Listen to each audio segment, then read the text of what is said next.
Apabila berbicara tentang syarikat paling kaya di dunia, pasti semua orang akan berfikir nama-nama syarikat besar seperti Alibaba, Microsoft, Tesla, Google dan Facebook.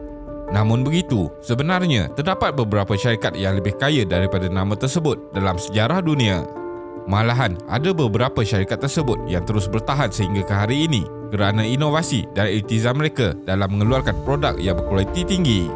Bukan itu sahaja, usaha yang diambil oleh syarikat-syarikat lama ini untuk kekal relevan dalam dunia serba moden ini boleh dijadikan iktibar kerana banyak juga syarikat yang gagal di pertengahan jalan. Jadi, dalam video kali ini, kita akan melihat 5 syarikat terkaya dalam sejarah dunia. Teruskan menonton. Standard Oil. Standard Oil merupakan syarikat yang digagaskan oleh John D. Rockefeller pada tahun 1970 di Ohio, Amerika Syarikat. Penemuan minyak mentah mengubah nasib perindustrian dengan Standard Oil menjadi antara monopoli yang besar. Sekitar 1880-an, Mexico masih belum membuat pengeluaran minyak sendiri. Jadi, Standard Oil mula memasuki pasaran negara ini untuk menjual petroleum dari Amerika Syarikat. Mereka membuat pakatan bersama syarikat minyak Waterspeed hanya bagi tujuan pemasaran. Pada awal abad ke-20, Rockefeller menguasai 90% pasaran minyak di Amerika Syarikat. Ketika itu, minyak digunakan sebagai bahan utama untuk lampu dan menjadi bahan bakar setelah terciptanya kereta. Dengan wang yang banyak, Standard Oil berkuasa untuk membuat apa sahaja. Jika terdapat persaingan, syarikat ini mempunyai pendekatan agak agresif untuk menjamin kemenangan berada di pihaknya. Walau bagaimanapun, teknik Standard Oil menemui ruas susulan pendedahan seorang wanita bernama Ida Tabel, dan pada tahun 1911, Mahkamah Tinggi telah mengeluarkan perintah bahawa monopoli adalah haram di sisi undang-undang dan Standard Oil Company mesti dibubarkan dalam tempoh 6 bulan. Ini sekaligus membuka rahsia bahawa sebuah syarikat mampu berpecah menjadi 34 syarikat lain. Itulah kuasa sebenar Standard Oil. Banyak syarikat pengeluar minyak hari ini seperti ExxonMobil, Chevron, ConocoPhillips lahir daripada Standard Oil. Sehingga 2 November 2022, nilai bersih Exxon ialah 461.82 bilion US dollar. Apple Inc. Apple Inc. ialah sebuah syarikat multinasional elektronik yang beribu pejabat di California, Amerika Syarikat. Apple ialah sebuah syarikat yang mereka bentuk, membangunkan dan menjual barangan elektronik kepada pengguna, perisian dan juga perkhidmatan atas talian. Apple telah diasaskan pada tahun 1976 oleh dua orang sahabat iaitu Steve Jobs yang merupakan seorang ahli pemasaran yang bijak dan Steve Wozniak yang merupakan seorang pengatur cara komputer yang jenius dan tiada tandingannya. Mereka berjaya menempuh kejayaan pertama apabila menceburkan diri dalam penghasilan komputer riba iaitu Apple I dan Macintosh. Menjelang tahun 1990, Apple telah cuba menghasilkan pelbagai barangan elektronik seperti pemain CD dan kamera digital.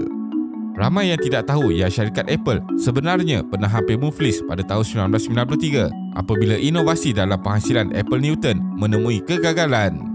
Hal tersebut telah membuatkan Steve Jobs mula meletakkan fokus Apple kepada kemampuan mereka iaitu komputer riba. Akhirnya, Apple telah mencipta iMac untuk komputer biasa dan MacBook untuk komputer peribadi.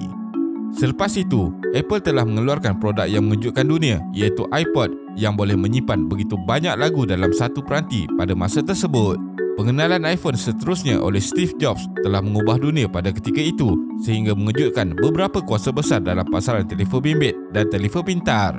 iPhone adalah satu peranti yang cukup maju dan bernilai pada ketika dikeluarkan dahulu dan sehingga hari ini ianya masih lagi mampu bertahan walaupun diapit oleh syarikat-syarikat teknologi gergasi dari China.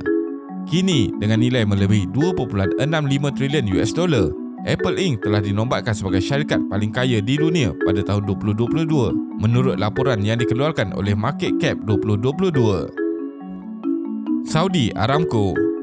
Saudi Aramco merupakan salah satu syarikat pengeluar minyak terbesar di dunia. Nilai bagi Saudi Aramco pada hari ini adalah sekitar 4.1 trilion US dollar dan syarikat tersebut telah melahirkan ramai jutawan baru di Timur Tengah. Ketika minyak ditemukan di Bahrain pada tahun 1932, Kerajaan Arab Saudi telah menerima lamaran daripada California Arabian Standard Oil Company untuk menjalankan operasi pencarian minyak di negara itu. Tidak lama kemudian, syarikat Texas Oil Co telah membeli 50% kepentingan di California Arabian. Setelah 5 tahun melakukan cari gali, minyak masih tidak lagi ditemui dan syarikat telah mengeluarkan lebih banyak duit untuk melipat gandakan lagi usaha. Akhirnya, minyak telah ditemukan di wilayah Dhahran pada 1938 dan pengeluaran minyak di kawasan tersebut meningkat dengan begitu mendadak.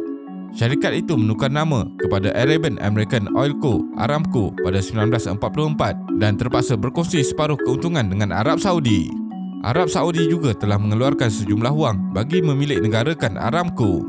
Pada tahun 1980, Aramco telah dikuasai sepenuhnya oleh kerajaan Arab Saudi. Walau bagaimanapun, Aramco agak tergugat dengan situasi yang melanda dunia pada hari ini.